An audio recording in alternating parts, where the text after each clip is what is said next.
ભરૂચ તાલુકાના મનુબર ગામની સોસાયટીઓમાં રાત્રિના સમયે તસ્કરોની સક્રિયતા વધી જતા રહીશોમાં ભારે ફફડાટ વ્યાપી ગયો છે। ગામમાં આવેલી આફરીન એપાર્ટમેન્ટની એક દુકાનમાંથી તસ્કરો 40,000ની ચોરી કરી ફરાર થઈ ગયા છે, જેના સીસીટીવી ફૂટેજ પણ સામે આવ્યા છે। ભરૂચ તાલુકાના મનુબર ગામની સોસાયટીઓમાં રાત્રિના સમયે તસ્કરોની સક્રિયતા વધી જતા રહીશોમાં ભારે ફફડાટ વ્યાપી ગયો છે। આફરીન એપાર્ટમેન્ટના મકાન નંબર 37માં ઘર સાથે જોડાયેલી દુકાનને તસ્કરો નિશાન બનાવી હતી। મોડી રાત્રે દુકાનમાં પ્રવેશેલી ટોળકીએ પ્લાસ્ટિકનો ગલ્લો તોડી નાખ્યો હતો અને બીજા ગલ્લામાંથી આશરે 40,000ની રોકડ રકમ ચોરી લીધી હતી। ઘટના બાદ સોસાયટીના સીસીટીવી ફૂટેજ ચેક કરાતા 8થી વધુ શંકાસ્પદ શખ્સોની હિલચાલ કેદ થઈ હતી। તસ્કરો મોડી બુકાની બાંધી હાથમાં ચપ્પલ રાખીને મકાનોમાં પ્રવેશવાનો પ્રયાસ કરતા જોવા મળ્યા હતા। સિવાય સોસાયટીમાં પાર્ક કરેલી રિક્ષામાંથી પણ ચોરીનો પ્રયાસ થયો હોવાની આશંકા વ્યક્ત કરાઈ રહી છે।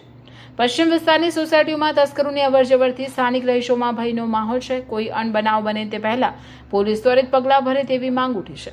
સ્થાનિકોએ સીસીટીવી ફૂટેજ ભરૂચ તાલુકા પોલીસને સુપરત કરી રાત્રિ પેટ્રોલિંગ વધારવા તથા તસ્કર ટોળકીને વહેલી તકે ઝડપી પાડવા રજૂઆત કરી છે।